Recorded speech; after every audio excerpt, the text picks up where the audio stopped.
Picture this, a sold-out arena in Shanghai. The air hums with anticipation. Red and gold flags ripple across the stands. Cameras flash as NBA stars jog onto the court. The scoreboard glows. 2025 NBA preseason China Tour. After 6 long years, the NBA is finally back on Chinese soil.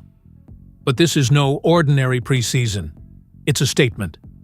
Because this comeback isn't just about basketball. It's about diplomacy, economics, technology, and global identity. In 2025, the NBA doesn't just return, it reinvents itself. This is the story of why it matters, what changed behind the scenes, and how this could reshape the global game forever. If you're ready, let's step back onto the court. To understand this comeback, we have to rewind to the moment everything fell apart. The Houston Rockets general manager, Daryl Morey, sends a single tweet. Fight for freedom. Stand with Hong Kong. That one message, just 7 words, triggers an international storm. What's new in 2025? Fast forward 6 years later. The lights are back on. And this time, the NBA isn't just returning. It's rebuilding smarter. The 2025 China Tour isn't about nostalgia. It's a test of a brand new playbook. One of the biggest pillars of this comeback? Technology. The NBA has signed a multi-year partnership with Alibaba Cloud, China's leading data and AI provider, to power its entire digital infrastructure.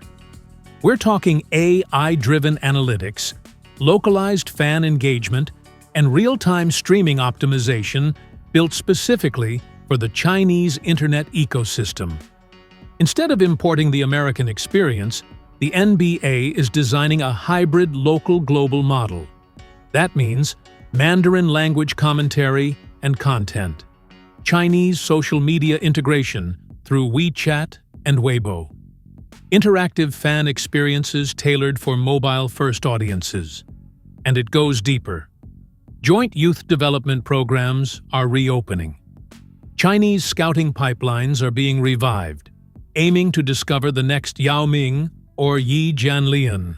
And American stars are once again participating in youth clinics across major Chinese cities. Even merchandise is evolving. But let's not pretend it's all smooth sailing.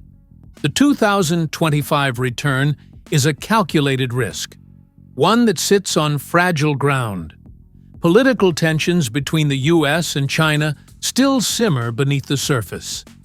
A single social media post, a comment, or a political flashpoint could reignite the same backlash that burned bridges in 2019. And perception matters. Some American fans and politicians accuse the NBA of selling out for profit, compromising values for market access. Meanwhile, some Chinese fans remain skeptical, wondering if the league's interest is genuine or purely commercial. Then there's the operational side, negotiating broadcast rights under Chinese media laws, navigating censorship, ensuring data privacy, and maintaining brand consistency, all while staying apolitical. This comeback demands as much diplomacy as athleticism. The NBA must walk a tightrope, balancing authenticity, freedom, and cultural sensitivity, without falling off either side. Section 5. The Global Expansion Template. So, why risk it? Because the payoff isn't just China, it's the entire world. If this new China strategy works, it could become the blueprint for NBA expansion in other emerging markets, India, Africa, Latin America. Already, we're seeing hints. The NBA Cup, a mid-season global tournament, being tested in multiple continents. Local youth leagues in Africa and India modeled on the China partnership. Virtual arenas that allow fans from around the world to attend games through VR China is essentially the test bed. The first large-scale experiment in blending sports, tech, and local culture. If it succeeds, expect to see NBA Africa, NBA India, or even NBA Latin America rising with the same digital-first strategy. The league's long-term vision isn't just to export basketball. It's to create regional ecosystems connected through one global digital network. Section 6. Impact on players and fans. For players, this global comeback opens up more than just a new audience. It opens new economies. Chinese endorsements can multiply a player's net worth. Asian market exposure expands personal brands beyond borders. Imagine rookies signing local deals, or stars launching fashion collaborations in Beijing. For Chinese and Asian players, this return means representation. It tells young athletes, your dream isn't just local anymore, it's global. And for fans, it's about connection, better access, localized content, watch parties in their cities, and players who actually engage with their culture. The psychological message is simple but powerful. You belong too. Still, authenticity will decide everything.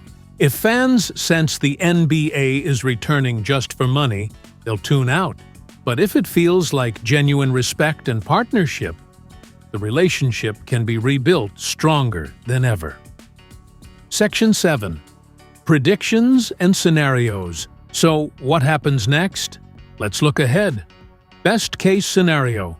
Major NBA preseason and Cup games become annual events in Shanghai and Beijing. Full analytics and localized broadcasts bring fans deeper than ever. Chinese players make it to the NBA through revived scouting pipelines. New AI-powered fan platforms across Asia revolutionize how people experience games. By 2027, we might even see 2 to 4 official NBA regular season games hosted in China. But there's also a worst-case scenario. A sudden political controversy sparks censorship again. Social media backlash triggers sponsor withdrawals. Fans, tired of corporate maneuvering, lose emotional connection.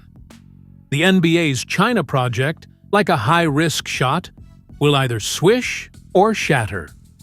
Conclusion: the NBA's return to China in 2025 is more than nostalgia.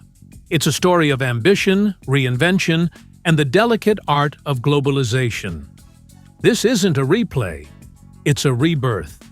A chance to turn one of basketball's darkest chapters into a model for global growth done right. If executed with humility, respect, and transparency, this comeback won't just rebuild a market. It'll redefine how the world plays, watches, and connects through basketball.